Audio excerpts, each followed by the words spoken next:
Good morning, church fam. Our worship service will begin in a few minutes. Before that, we would like to give you a few reminders.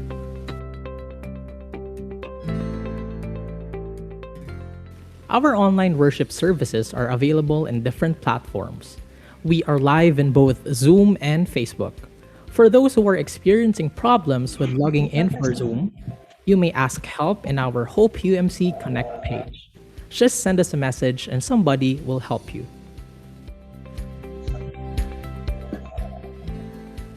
We would love to see you this morning. Everybody is encouraged to turn on their cameras for the whole duration of the service. We invite everybody to sing, smile, and connect virtually.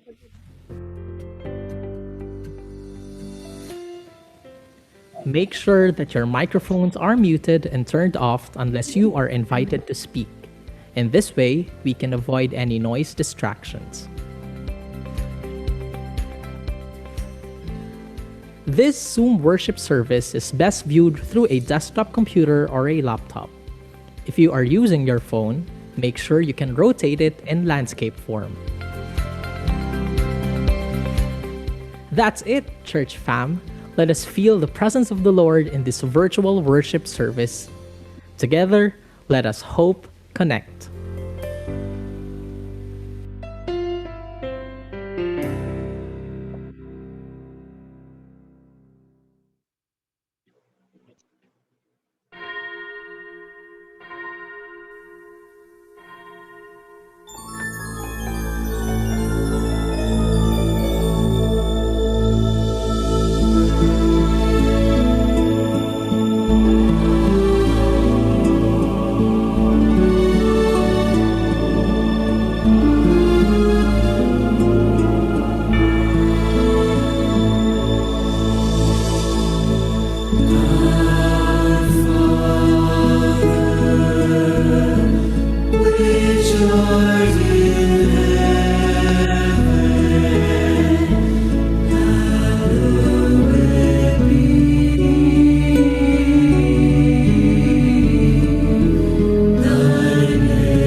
Tawag sa pagsamba na matatagpuan sa awit 89, versikulo 24 hanggang 26. Ang katapatan ko't pag-ibig na wagas ay iuukol ko't aking igagawad at magtatagumpay siya oras-oras. Mga kahari ay kanyang masasakop, dagat na malawak at malaking ilog. Ako'y tatawaging ama niya't Diyos, tagapagsanggalan niya't manunubos.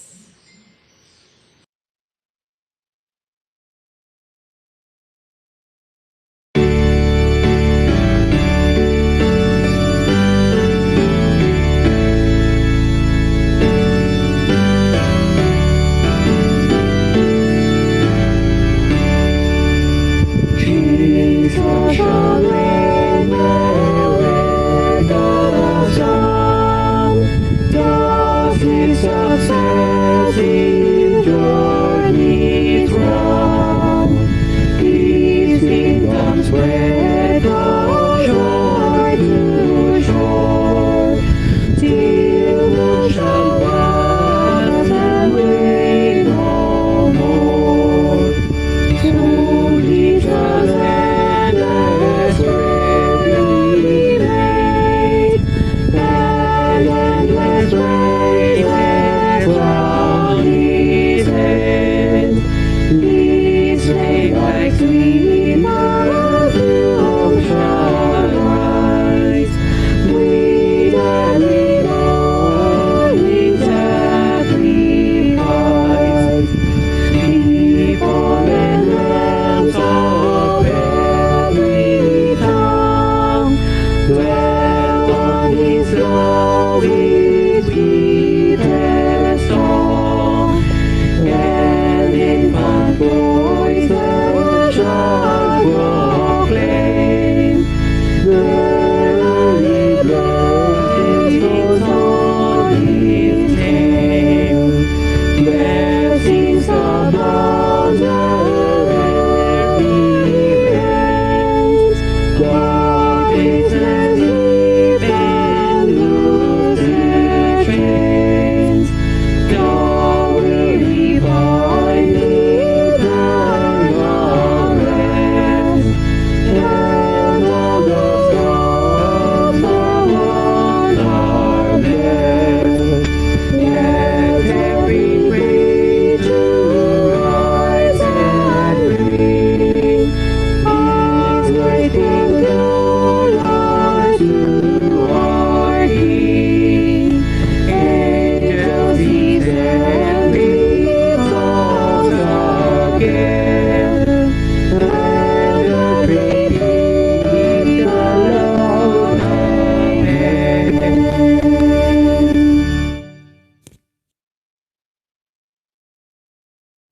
Tayo po'y manalangin. Kapangyarihang Diyos, lubos kami nagpapasalamat sa kahangahangang karunungang iginawad ninyo sa amin. Inihayag po ninyo sa buong daigdig ang iyong kadakilaan. Dalangin po namin na malampasan ang hamon ng buhay sa pamamagitan ng iyong lakas at kapangyarihan.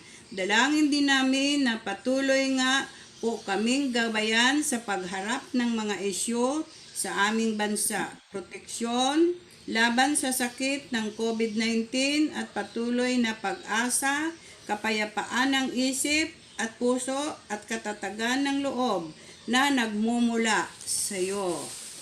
Umaasa po kami sa inyo dahil sa piling mo matatagpuan ang tunay na kaligayahan sa aming mga buhay. Sa aming pananambahan ngayon, umagang ito, patuloy po kayong mangusap sa aming mga puso at isipan upang lubos naming maunawaan ang iyong salita. Ito po ang aming samot dalangin sa pangalan ni Jesus. Amen.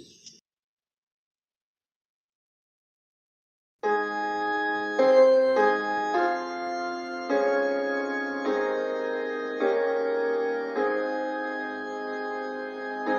ama'y papurihan at ang anak at ang diwang banal. Tagapagliwanag hanggang ng unang ngayon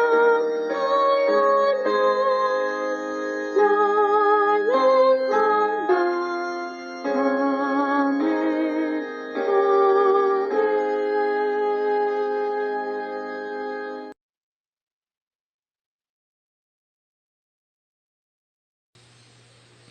Ang sagutang pagbasa ay matatagpuan sa Ikalawang Samuel, Kabanata 7, talata 1 hanggang 14. At nangyari na ang hari ay tumahan sa kanyang bahay at binigyan siya ng Panginoon ng kapahingahan sa lahat niyang mga kaaway sa palibot.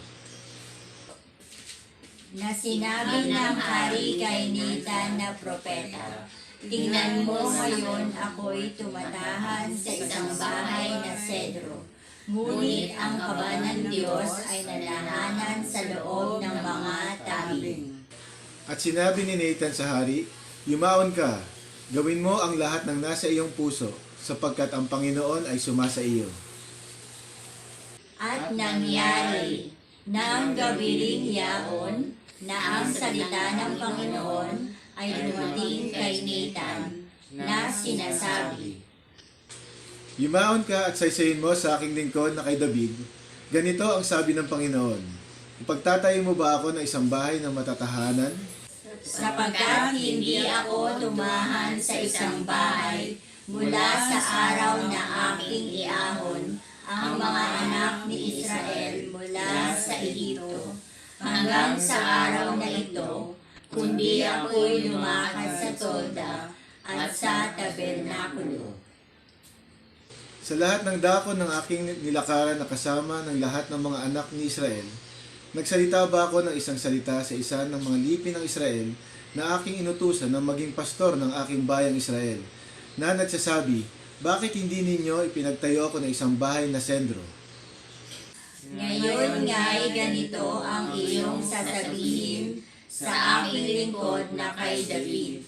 Ganito ang sabi ng Panginoon ng mga hukbo. Kinuha kita mula sa kulungan ng tupa, sa pagsunod sa tupa, upang ikaw ay maging pangulo sa aking bayan sa Israel.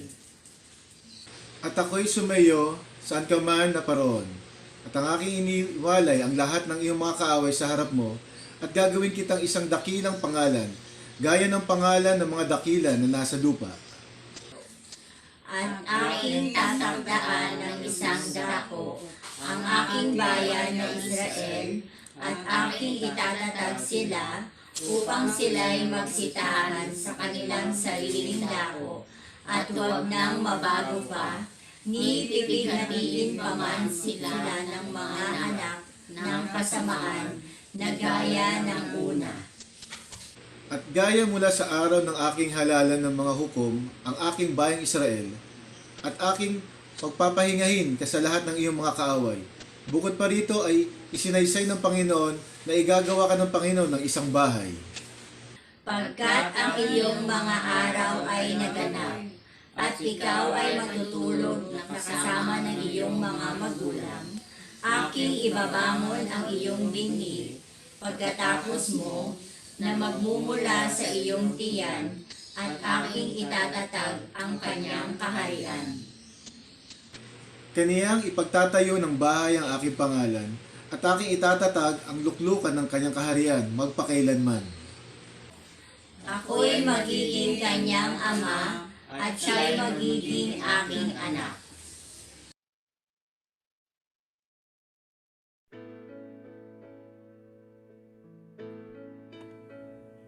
Tayo ay manalangin.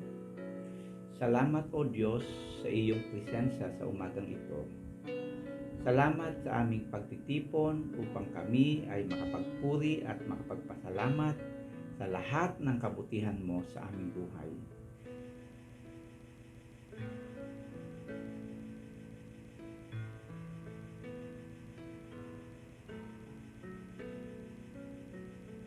Salamat po sa isang linggong paggawa kung saan ay patuloy mong ipinaranas sa amin ang iyong kabutihan.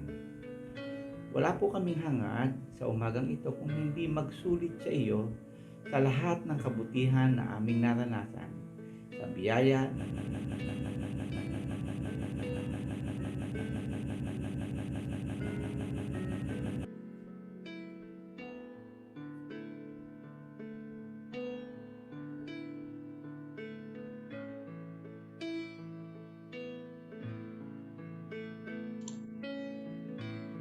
Mga kapatid, patuloy po tayong manalangin. Salamat dakilang Diyos sa umagang ito at patuloy kami nakakaranas ng iyong presensya at ang iyong pag-iingat sa aming isang linggong paggawa, maging sa mga sandaling ito. Kami po ay nagpapasalamat sa kabutihan mo sa ginawa mong pag-iingat sa amin sa isang linggong paggawa at muli kami ay nagkakatipon-tipon ang iyong mga mahal na tupa nawa sa biyaya ng iyong habag sa amin at sa pamamagitan ng dugo na tumanak sa kalbaryo ng cross ay magsilbing aral sa amin ito na ito ang patuloy na nagbibigay sa amin ng pag-asa at nagpapaalala ng aming kaligtasan. Dakilang Diyos, muli po kami ay lumalapit sa iyo, tiklop luhod na kami ay nagsusumamo, na kami ay patuloy mong samahan sa aming pagsamba sa iyo at magnawa ang aming presensya ay maging isang samyong samyong pagpapala sa iyo o dakilang Diyos. Muli po, aming inilalapit sa iyo ang aming mga kapatiran na nagtatrabaho sa ibang bansa. Ingatan mo po sila, maging sila man ay nasa lupa o nasa dagat. Nawa, ikaw ang patuloy na mag-ingat sa kanila.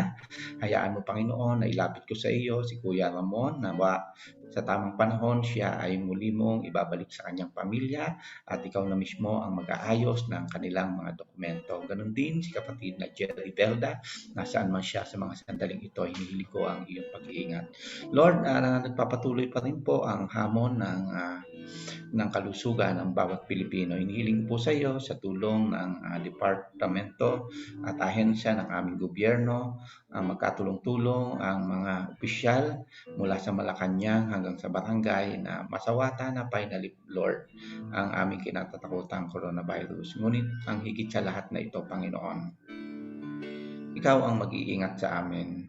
Hindi namin nakikita ang aming kaaway, bagkus ikaw, Panginoon, walang bagay na hindi nalilingid sa iyo.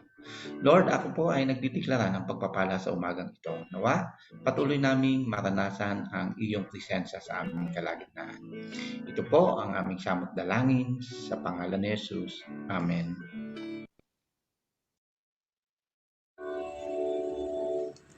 Dalangin namin, O Diyos ay dinggin, kapayapaan mo'y aming tanggapin. Amen.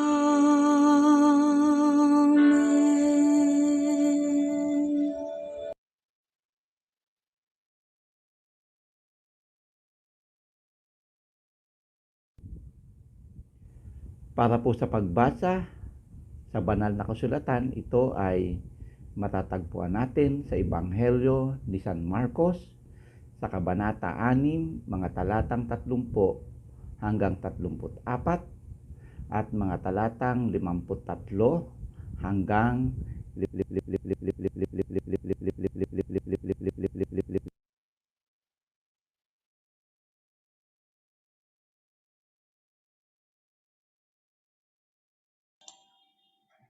nih.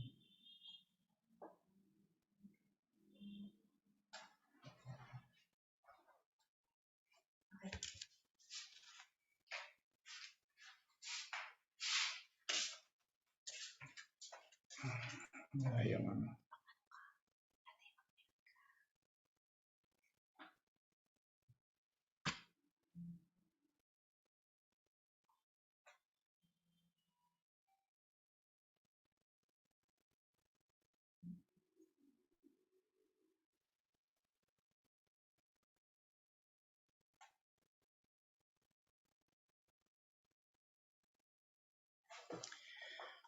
Para po sa pagbasa sa banal na kasulatan, ito po ay matatagpuan natin sa Ebanghelyo ni San Marcos, mga kabanata 30 hanggang 30 at 34. Bumalik kay Jesus ang mga apostol at inulat nila sa kanya ang lahat ng kanilang ginawa at itinuro. Subalit napakaraming taong dumarating at umaalis at hindi nila makuhang kumain. Kaya't sinabi ni Jesus sa mga alagad, magpunta tayo sa hindi mataong lugar upang makapagpahinga kayo ng kaunti. Umalis nga sila sa nasakay ang bangka at nagpunta sa isang liblib na lugar. Ngunit napakaraming nakakita sa kanilang pag-alis at nakaalam kung saan sila papunta. Kaya ang mga tao mula sa lahat ng bayan ay patakbong bumalik sa lugar na iyon at nag-uunahan pa. Pagbaba ni Jesus sa bangka, nakita niya ang napakaraming tao. Nahabag siya sa kanila sapagkat para silang mga tupang walang pastol. Kaya sila'y tinuruan ng maraming bagay. Nang dapit hapon na, lumapit sa kanya ang mga alagad at sinabi, liblib na pook na ito at malapit nang lumabag ang araw. Paalisin na ninyo ang mga tao upang makapunta na sila sa karatig po. Pinagpala po tayo sa pagkabasa ng banal na kasulatan. Ang salita ng Diyos, aming natatalos sa paanan, ito'y sa landas ay tanglang. Amen.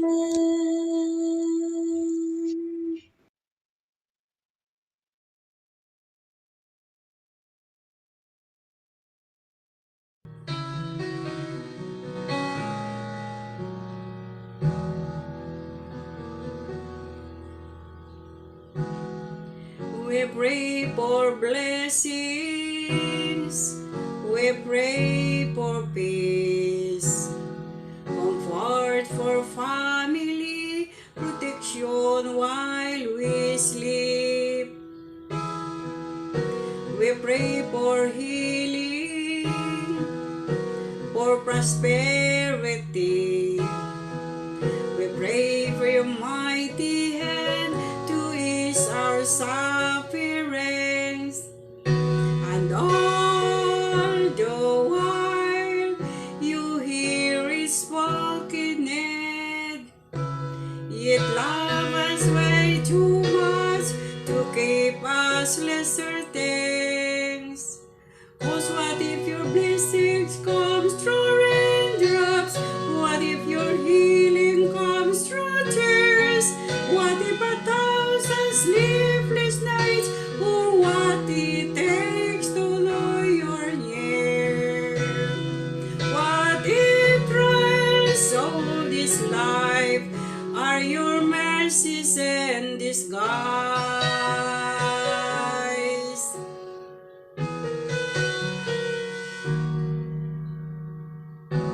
We pray for wisdom, your voice to hear.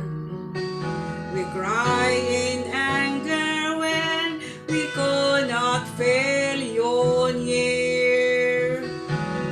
Without your goodness, as if every promise from your word is not enough. All the while you hear it desperate play, and long that we have faith to believe. Cause what if your blessings come through raindrops?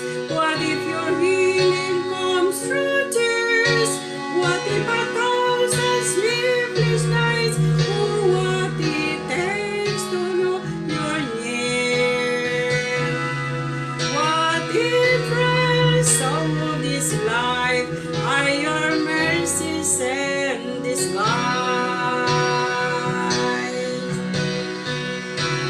Where friends betray us, when darkness seems to well, we know that peace reminds this heart that this is not our home.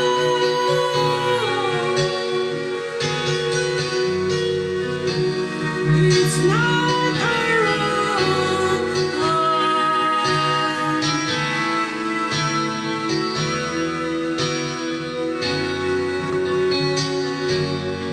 Cause what if your blessings come through raindrops? What if your healing comes through tears? What if 1,000 sleepless nights? Or what it takes to know you're near? What if my greatest disappointments are the aching of this life? Is the revealing of the greater tears this world can't satisfy? What if trials so this life, the rain, the storms, the hardest nights, are your mercies and disguise?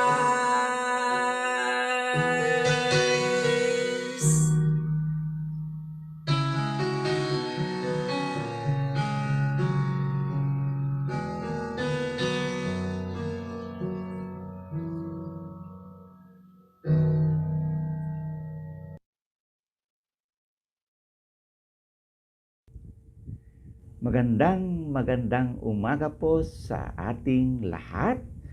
Purihin ang ating Panginoon sa gitna ng ating panambahan. Nawa ang kanyang yaman ng habag at pag-iingat ay patuloy nating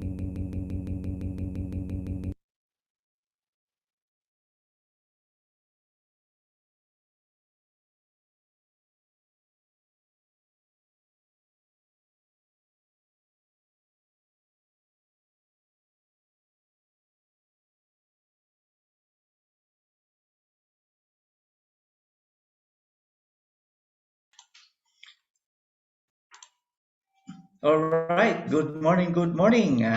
Nagkakaroon po tayo ng technical glitch, but it's so good for me to preach this morning and to bring the good news of our Lord Jesus Christ, compassion and beyond. Praise God po sa umagang ito at purihin ang Panginoon sa ating kalagitnaan. Magandang umaga sa inyong lahat. Purihin ang Diyos sa gitna ng ating pagsamba at ang kanyang yaman ng habag ay patuloy nating maranasan. Good morning, Hope. Good morning, brothers and sisters in the Lord. Ano po, alam niyo po ba na ang talata na ating binasa ay nagsasaysay sa yugto na kung gaano kaabala ang ating Panginoong Hesukristo at ang kanyang mga disipulo. Halos hindi na po sila makakain at makapanalangin sa dami ng gustong makalapit sa Kanya. Ano po? So in the meantime, join me in a short prayer so that we can experience the presence of the Lord. Salamat po, Panginoon, sa umagang ito, sa mga ngiti ng iyong mga anak. Ito po ay nagsasaysay na sila ay iyong patuloy na pinagpapala at iniingatan. Muli po, Panginoon, kami po ay tiklugduhod na lumalapit sa iyo upang makinig ng iyong mensahe para sa amin. Nawa ito'y maging pagpapala sa amin at ito ay maging gabay namin sa buhay at mas lalo pang lumalim ang aming pananampalataya sa iyo. Sa pangalan ni Jesus. Amen and Amen. Our lectionary text this morning, brothers and sisters, is also found in three Gospels, the Matthew, Luke, and John. This narrative is most familiar to us as the feeding of 5,000. Ano po? It is also the most frequent text used by the Sunday school teachers and pastors kapag ka po ang mensahe is about God's provision and compassion. No? Hayaan niyo muna na maglakbay tayo doon kung saan nangyari ang mga kaganapang ito. Here is the plot.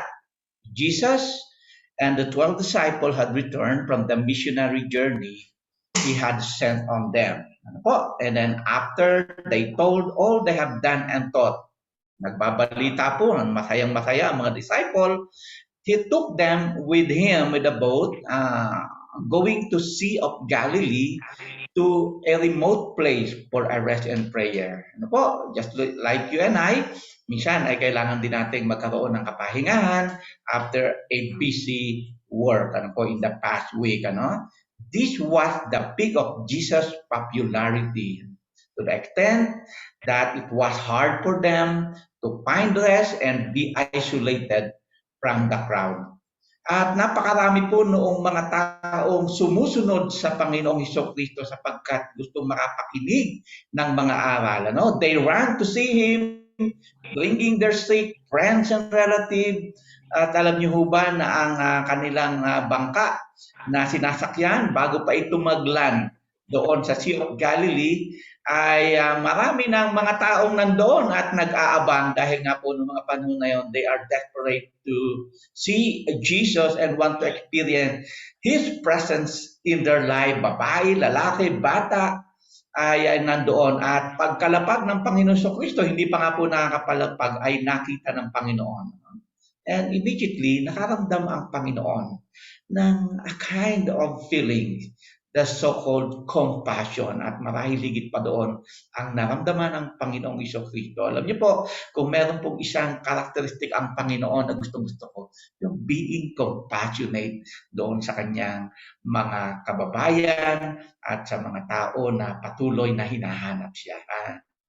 And then He taught them about the kingdom of God. At sinamantala niya yung pagkakataon at kanyang pinagaling ang mga may sakit. At alam natin ang istorya, ito po yung kanyang divide yung mga tao, pinag-iwahiwalay ng 50-50, 30-30, at kahulihan, nabusog silang lahat, at sobra-sobra pa, mga kapatid, ang mga tinapay at isda na kanilang naiuwi pa sa kanila. No?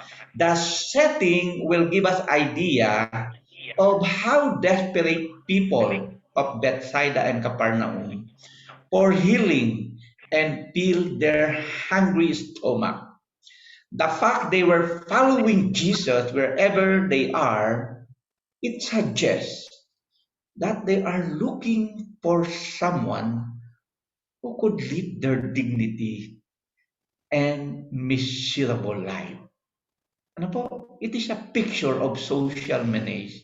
Nakakawala po talaga ng dignidad kapag ka ikaw ay nagugutom, may sakit, hindi ka naman makapagpadala sa ospital dahil karamihan walang pera, at lalo na kung ikaw ay maraming pinapasang problema sa buhay. It is a clear picture of social, desperate social life. Ano po? Ngunit alam niyo po ba mga kapatid na meron pang mas malalim na mensahe na nais iparating sa atin ang Panginoon sa mga talata na ating binasa. No? Unlike common messages we heard every Sunday, whereby the text giving us false hope that when we follow Jesus and put our trust on Him, everything will go well, just like a bed of roses. Kung totoo po ito, then why many Christians goes hungry every day, and why injustices is still rampant in our society, of which society we call Christian? I had an experience would like to share with you many years ago. A Korean friend asked me in confusion why there were many robbers and snatchers in your country, particularly daw po sa Manila. He further elaborate that such petty crime is a picture of poverty in a country dominated by Christian religion. My point nga naman. He probably meant to say, why should Christ's teaching did not manifest in every Filipino spirit and society as a whole? I was saddened, I was speechless, and do not know what to say. But then it is a reality that there was something wrong in our society and religion we profess, especially in the government. Nasa gitna ng pandemic, kita ninyo na naman, nako, puro politika ang inaatupag. Habang maraming mga tao, Pilipino na nagugutom, maraming hindi pa rin nabibigyan ng pagkakataon na makaranas ng magandang medical attention. Ito po isang katanungan na nag-iwan ng malaking kaisipan sa aking puso. Ang sabi po ng Panginoon sa chapter 6, verse 34, when Jesus saw the crowd, He had compassion on them. Isang pambihirang damdamin na kusang naramdaman niya sa kanyang puso. Because they were like a sheep without shepherd. Meaning, nobody cared for the homeless, for the hungry, and beggar in the street. Where are we, the church, when people are dying? Pag nagugutom, kapag ka nakakakita tayo ng mga taong naaapi sa lipunan. Nasaan ang mga churches sa mga bansa na kinikilalang Kristiyano? Every Sunday, we praise God, but neglect people who are desperate for justice. Nananalangin tayo araw-araw that we feel it will make us holy. But you know, minsan, such feeling of holiness create separation with the rest of the people desperate to experience the love of God. Si Jesus at ang mga disipulo were not even able to take rest. Something that we should look for. Sana gayahin natin. To minister the sick, the hungry, and the oppressed. So ganun po, kapag ka nakakaramdam ka ng compassionate and beyond, halos hindi mo nauunahin ang sigmura mo, hindi mo nauunahin ang sarili mo, at ibibigay mo yung panahon, tayo ay maiparamdam natin sa mga mahihirap ang kaharian ng Diyos. The kingdom of heaven is not just praising and giving. Ano po? Kasi yun ang usual practice na ating minana. But it, however, about the proclamation that Jesus is the Lord, proclaiming the salvation of kingdom, the salvation of heaven and kingdom of God. Alam nyo, kailangan natin ng compassionate society that will overcome greed, corruption, and monopoly of richness. We need a compassionate society. I reiterate, compassion does not need social status. You are not too poor to not share anything, mga kapatid.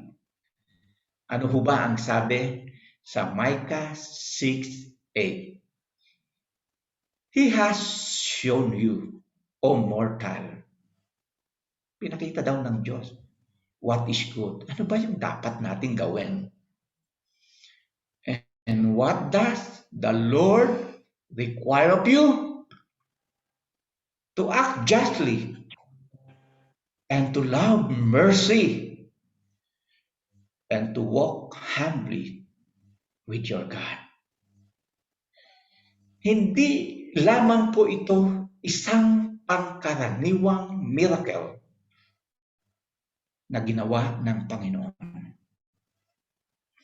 Ito ay nagpapahayag na si Jesus ang tinapay ng buhay. Alam niyo ba, mayroong dalawang popular na interpretasyon dito. Ang una ay miracle of the heart. At ang pangalawa, miracle from heaven. The book of John told us that there was a boy who offered his 5 loaves and 2 fish. So yun po yung basis ng isang interpretasyon ng talatang ito, miracle from the heart.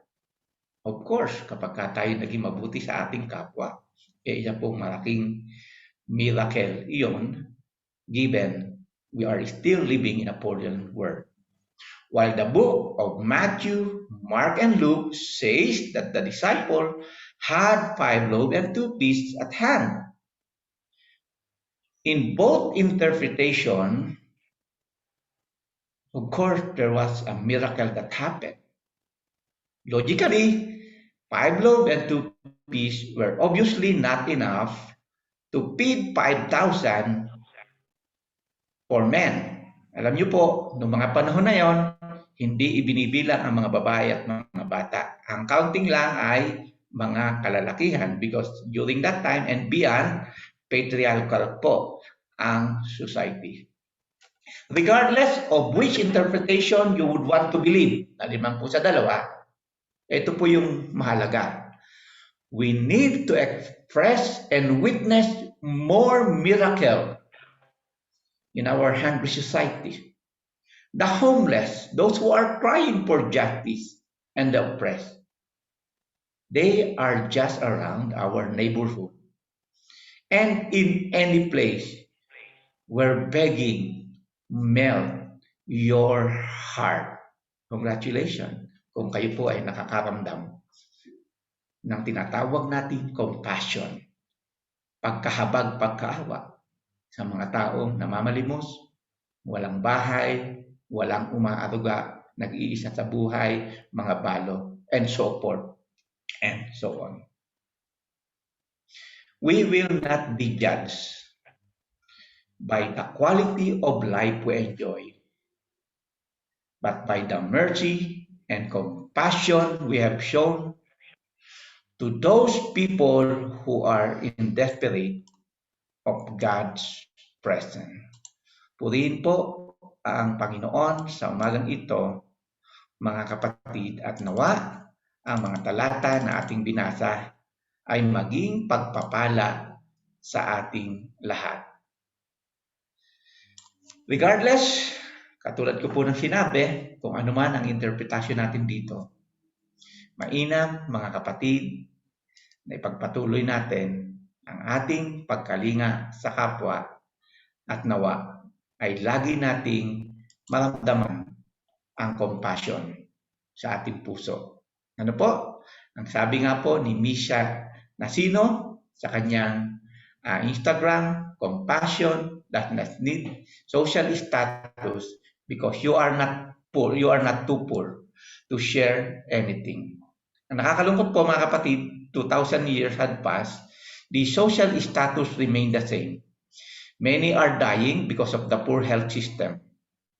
And to add more, COVID-19 uncovered health poor system of many poor countries all over the world. Only privileged people can afford decent medical attention.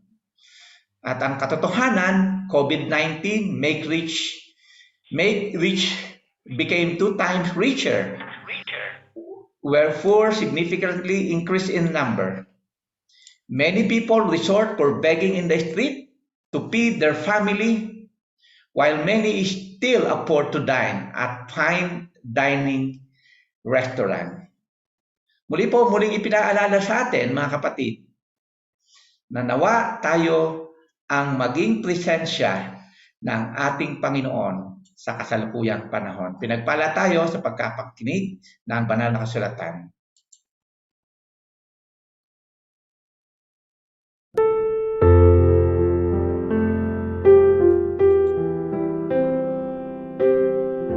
Mga kapatid, ang inyo pong pastor ay patuloy na nananawagan sa inyo na maging tapat tayo sa ating pagbibigayan. Ang ating iglesia ay humaharap sa malaking gastusin habang tumatayo ang magiging sanctuary natin sa mga susunod na panahon. Kung kaya, sa inyo pong ang mga kaloob nyo po ay maaari nyo pong ipadala sa Metrobank. Nandiyan po sa inyong mga screen ang ating bank account at ang dalangin ng inyong pastor ay patuloy kayong pagpalain, ibalik ito ng siksik, liglig at umaapaw.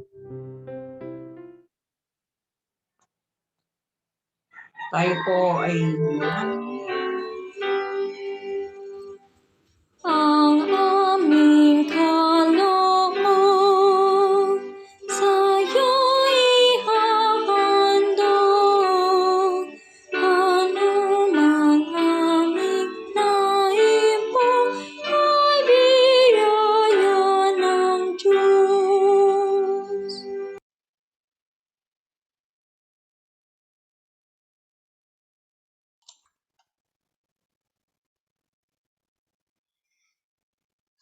Narito po, O Panginoon, ang handog ng iyong mga anak.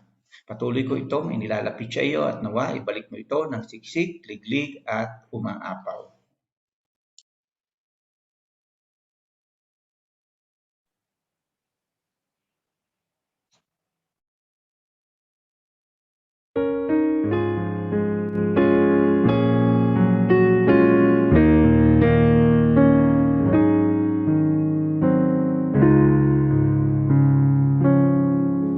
Just as I am without one plea, but that thy blood was shed for me, and that thou bidst me come to thee, O Lamb of God, I come.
Tayo po ay muling manalangin.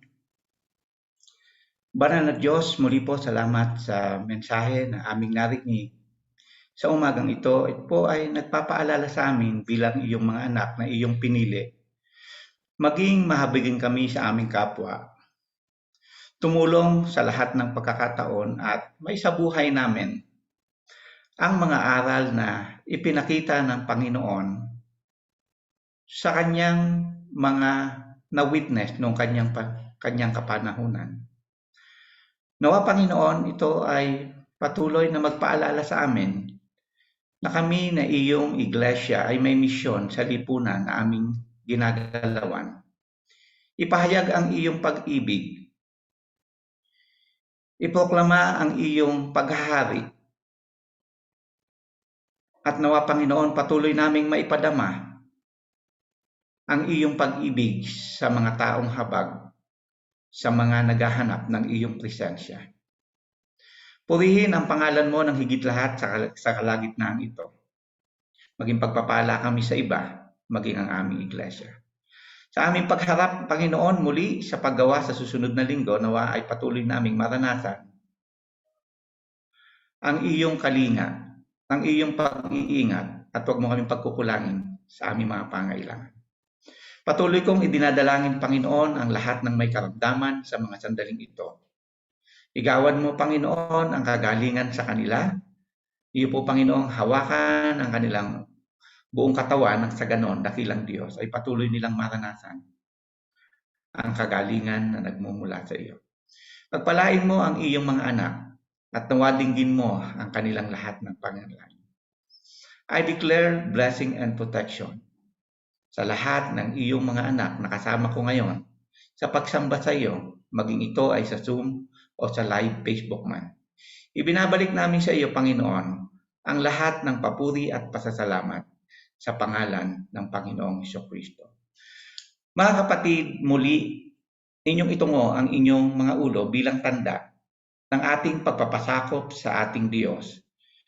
At itaas naman ang ating diwa sa trono ng ating Panginoon bilang pagkilala na siya ang Diyos na tagapagligtas. Ang Amang nasa langit na siyang nagtatag ng langit at lupa at nang dahil sa kanyang kapangyarihan, ang lahat ng narito ay patuloy na nabubuhay.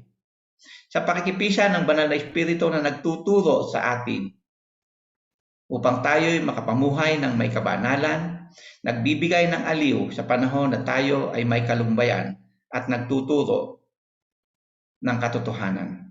At sa Panginoong Hesukristo na siyang nagbigay ng sariling buhay, namatay sa krus, ipinako upang tayo na sumasampalataya sa Kanya ay magkaroon ng buhay na kasiyasiya at kapakipakinabang. Sumainyo ang kapayapaan, tanggapin nyo ang pagpapala at pag-iingat ng Diyos. At nawa sa ating paghayo sa araw-araw nating buhay, nasaan man tayo, patuloy nating ipadama ang habag at yaman ng kapangyarihan at pag-ibig ng Diyos sa sanlibutan bilang kanyang mga anak. Sa ngalan ng Ama, ng Anak at ng Espiritu Santo. Amen. Amen.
Praise God! Sa umagang ito, nawa tayong lahat ay pinagpala ng ating Panginoon at patuloy nating naranasan ang kanyang presensya. To God all be the glory.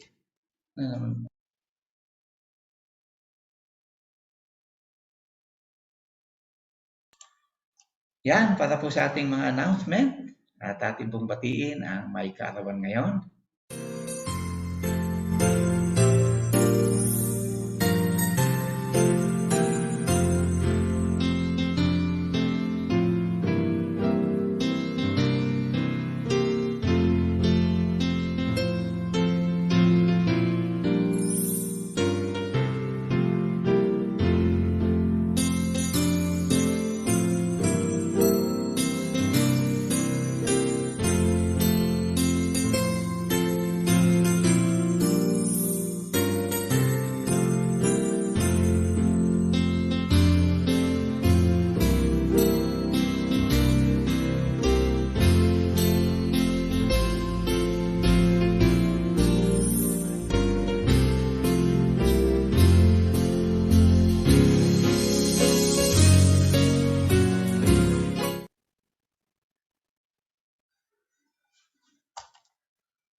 Binabati po natin sa kanilang anibersaryo si Kuya Pedro and si Ate Anita Tuason. Pagpalain kayo ng Panginoon at nawa humaba pa ang inyong pagsasama at lahat ng inyong pangailangan ay patuloy niyang ipagkaloob sa inyo.